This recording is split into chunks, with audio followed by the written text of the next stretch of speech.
The casino chips clattered against the table as Mark tossed them down, his wedding ring glinting under the harsh fluorescent lights. I watched from across the room, my heart pounding but my face carefully neutral. He hadn't noticed me yet. He never noticed much these days, too focused on the promise of his next big win. My name is Diana Mitchell, and until 6 months ago, I thought I had the perfect life. A beautiful home in Boston's suburbs, a successful career as a financial advisor, and what I believed was a stable, loving marriage. Mark and I had been together for 15 years, building what I thought was our dream life together. He handled our joint finances while I focused on my clients, trusting him completely with our future. That trust shattered the day I found the letter from our bank. It had been a normal Tuesday morning. I was sorting through the mail before heading to work when I saw the envelope marked Urgente Sicuramente Nota C. My hands trembled as I opened it, scanning the contents with growing horror. Our joint account was overdrawn by $47,000. But that was impossible. We had over $2 million in savings. I called the bank immediately, my professional composure cracking as I learned the truth. Our accounts had been systematically drained over the past 3 years. Investment accounts liquidated. Credit cards maxed out. Home equity line of credit nearly exhausted. Mrs. Mitchell, the bank representative said gently, there have been regular large withdrawals, all authorized with your joint account credentials. Most of them were processed at ATMs inside in core Boston Harbor Casino. The room spun as pieces started falling into place. Mark's late nights at work. The mysterious business trips. The way he'd become defensive whenever I brought up our finances, insisting everything was fine and I should trust him to handle it. That evening, I confronted him in his home office. Spreadsheets and bank statements covered his desk like evidence at a crime scene. "What is this?" I demanded, holding up the bank letter. "Where is our money, Mark?" He looked up, and I saw something in his eyes I'd never seen before. A mix of desperation and detachment that chilled me to my core. "It's fine," he said, waving his hand dismissively. "I've got a system worked out. A few more weeks and I'll win it all back." "You worry too much, Diana." "Win it back." My voice cracked. "How much have you lost?" He wouldn't meet my eyes. "Look, the market's been tough. I had to make some moves to cover our positions. But I found this great opportunity."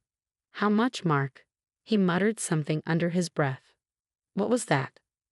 $2.3 million, he said finally, give or take. The room tilted dangerously. Our entire retirement fund. The money we'd spent 15 years building. Gone. "But that's not all," I pressed, my voice eerily calm. "Is it?" He shifted uncomfortably. "There might be some other obligations." "How much debt are we in?" "About 800,000. He said it like he was discussing the weather. "But like I said, I've got a system. This guy at the casino showed me a foolproof way to." I cut him off. "Stop. Just stop." I walked out of his office in a daze, my mind racing. 15 years of marriage, of trust, of building a life together. All of it gambled away without a second thought. I felt sick, but underneath the nausea was something else. Something harder and colder that had been building for months as I'd watched our marriage slowly unravel.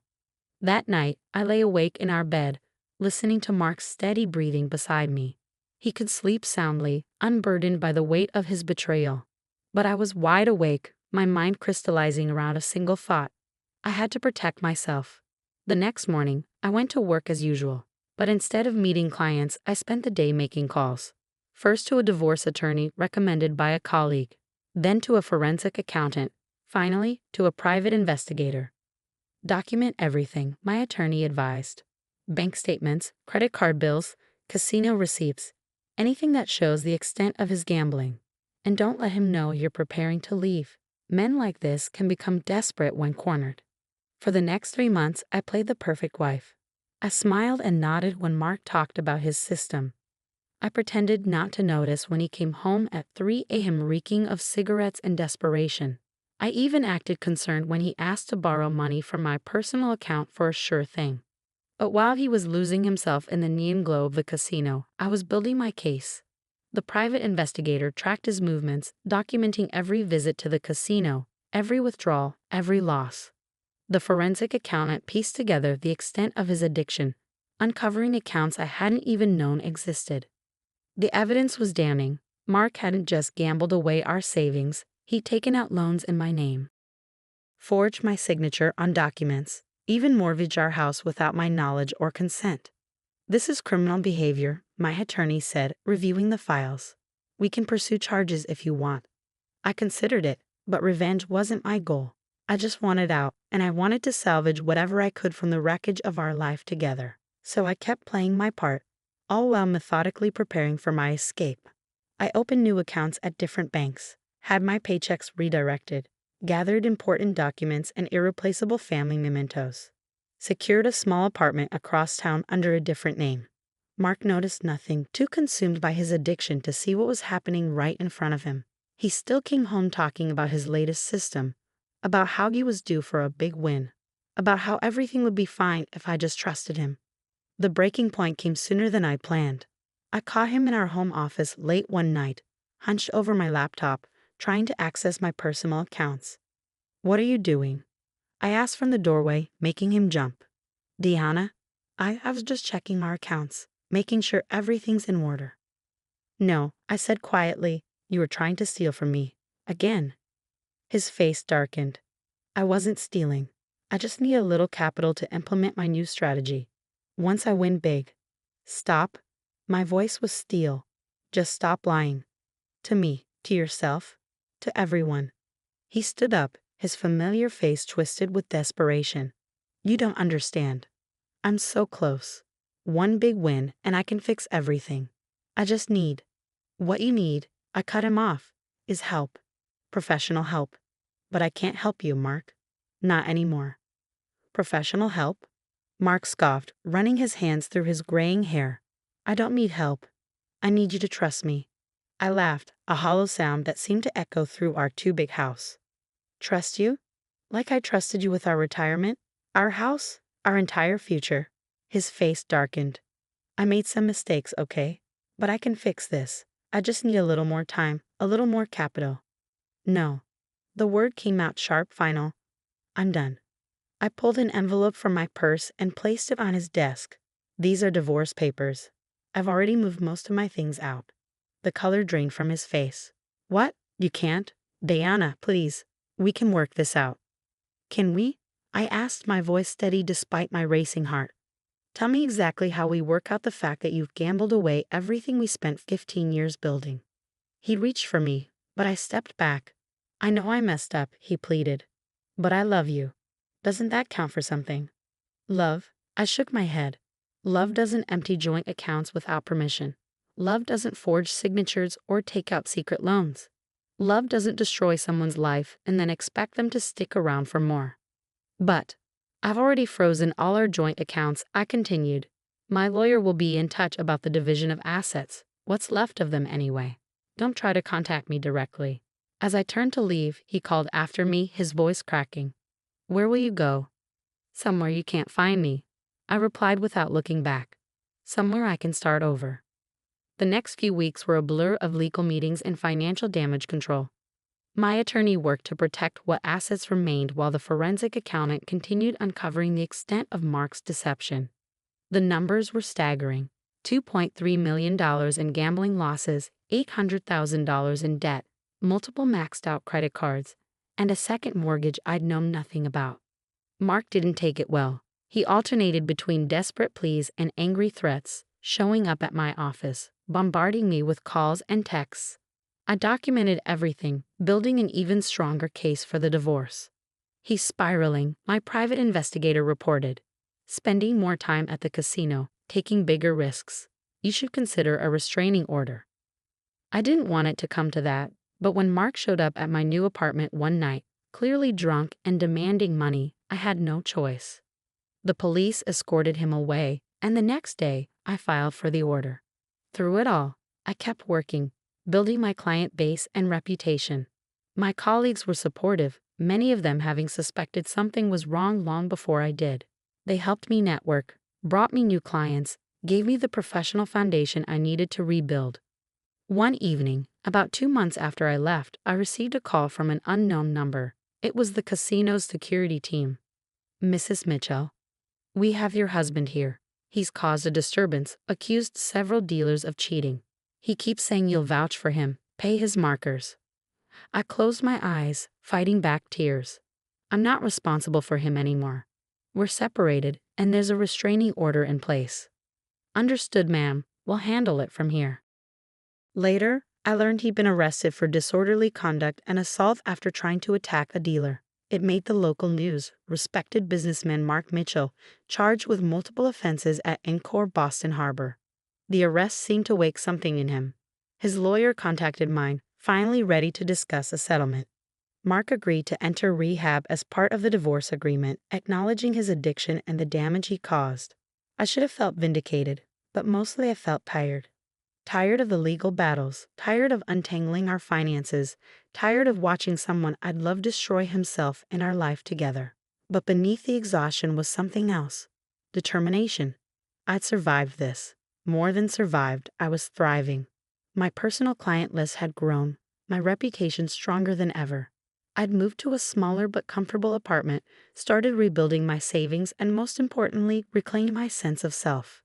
6 months after finding that bank letter, I sat in a courtroom as our divorce was finalized. Mark was there, looking smaller somehow, the rehab having stripped away his false confidence. He tried to catch my eye, but I kept my gaze forward, focused on the judge. When it was over, he approached me in the hallway. "Deanna, Don't," I said quietly. "Just don't. I just want you to know I'm sorry. For everything." I nodded, finally meeting his eyes. "I hope you get better, Mark. I really do. But I can't be part of that journey." As I walked away, my heels clicking against the marble floor, I felt lighter than I had in months. The worst was over. Now came the part I'd been planning for, the rebuild. 1 year after the divorce, I sat in my office reviewing a client's portfolio when a familiar name popped up in my email. Mark's sister, Jennifer. "I know we haven't spoken since everything happened," her message read. "But I thought you should know, Mark's in trouble again. He relapsed after rehab. Borrowed money from Dad's retirement fund. They're about to lose their house." I stared at the screen, a mixture of emotions washing over me. Mark's parents had always been kind to me, treating me like their own daughter. The thought of them losing everything because of their son's addiction made my stomach turn. "I'm not asking you to help," Jennifer continued. "God knows you've been through enough. I just thought you deserved to know, since Dad listed you as his financial advisor years ago and never changed it." I leaned back in my chair, thinking about the man who had welcomed me into his family, who had taught me to fish on summer weekends, whose wife had shared secret family recipes with me over countless Sunday dinners. They didn't deserve this. After a moment's hesitation, I picked up my phone and dialed Jennifer's number. "Tell me everything," I said when she answered. The story was grimly familiar. After rehab, Mark had stayed clean for a few months, found a job at a small accounting firm. But the addiction pulled him back, and this time, with his own assets gone and my financial guardrails no longer in place, he turned to his parents. He told them he needed money for a business opportunity, Jennifer explained, her voice tight with anger. Dad trusted him, gave him access to their accounts. By the time they realized what was happening. "How much?" I asked, already pulling up their file on my computer. "Almost everything. Their savings, their investments. Dad even took out a second mortgage because Mark convinced him the returns would be worth it." I closed my eyes, remembering how easily Mark could persuade people when he wanted something. His charm had fooled me for years. Of course, his own parents would be even more susceptible. "Send me all the paperwork," I said. "Bank statements, loan documents, everything. And don't let them sign anything else." Over the next few weeks, I worked overtime, examining every transaction, every document, every possible angle. I reached out to colleagues in elder law, consulted with fraud specialists, built a case showing how Mark had manipulated his parents. The banks were surprisingly cooperative once I presented evidence of financial exploitation of seniors. The second mortgage was invalidated due to questionable circumstances. Investment firms reversed some transactions after we proved Mark had misrepresented himself. It wasn't a complete recovery, but it was enough to save their house, to preserve some dignity in their retirement. Throughout it all, I never spoke directly to Mark or his parents. Everything went through Jennifer or the lawyers. But one evening, as I was leaving my office, I found Mark's mother waiting by my car. "Deanna," she said softly, her face lined with grief and gratitude. "Jennifer told us what you did." Mrs. Mitchell.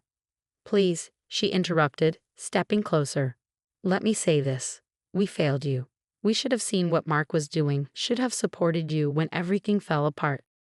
Instead, we let him convince us you were exaggerating, that you'd abandoned him when he needed you most. Tears spilled down her cheeks. We were wrong. So wrong. And even after everything, you still helped us. I felt my own eyes welling up. Your family, I said simply. What Mark did, that doesn't change the love and kindness you showed me for 15 years. She hugged me then, and for a moment I let myself remember the warmth of Sunday dinners, of family holidays, of belonging. He's agreed to long-term treatment, she said as she pulled away. Real treatment this time, not just rehab. Maybe this time it will stick. I nodded, hoping for their sake that she was right. Today, 2 years after finding that bank letter, my life looks very different. I've built a successful practice specializing in financial recovery and protection for families affected by addiction. Many clients come to me through Jennifer, who now runs a support group for families of gambling addicts. I still think about Mark sometimes, wonder if he's finally found his way to recovery. Jennifer keeps me updated. He's still in treatment, taking it seriously this time. His parents visit him regularly but maintain strict financial boundaries. Last week, I received a letter from him. I recognized his handwriting on the envelope but didn't open it immediately. When I finally did, I found 12 pages of apology, taking responsibility for every lie, every betrayal, every moment of trust broken. You saved our family twice, he wrote. Once by leaving, forcing me to face what I'd become, and again by helping Mom and Dad when you had every right to turn away. I don't expect forgiveness, and I'm not asking to be part of your life again. I just want you to know that I understand now. I understand everything. I filed the letter away in my desk drawer, next to the final divorce papers. It didn't change anything, couldn't change anything, but it felt like closing a chapter that had been left unfinished. Sometimes clients ask me how I can do this work, how I can immerse myself in stories of addiction and betrayal day after day. I tell them the truth, that understanding financial trauma from both sides, as a professional and as a survivor, gives me a unique perspective. That helping others protect themselves and rebuild their lives helps give meaning to my own experience. The money Mark gambled away is gone, but I've rebuilt my savings, my career, my life. More importantly, I've rebuilt my trust in myself. And now that I'm stronger than I ever imagined, capable of not just surviving betrayal but of turning that pain into purpose. Last Sunday, I had dinner with Mark's parents and Jennifer. We didn't talk about Mark or the past. Instead, we shared a meal, told old stories, and enjoyed being family in a different, perhaps more honest way than before. As I drove home that night, I thought about how life's biggest betrayals can sometimes lead us exactly where we need to be. I'm not grateful for what Mark did. I'll never be grateful for that kind of betrayal, but I'm proud of who I've become because of it. A few days ago, a new client sat in my office, tears streaming down her face as she described discovering her husband's gambling addiction. She looked broken, lost, just like I had been 2 years ago. I don't know how to start over, she whispered. I reached across the desk and took her hand.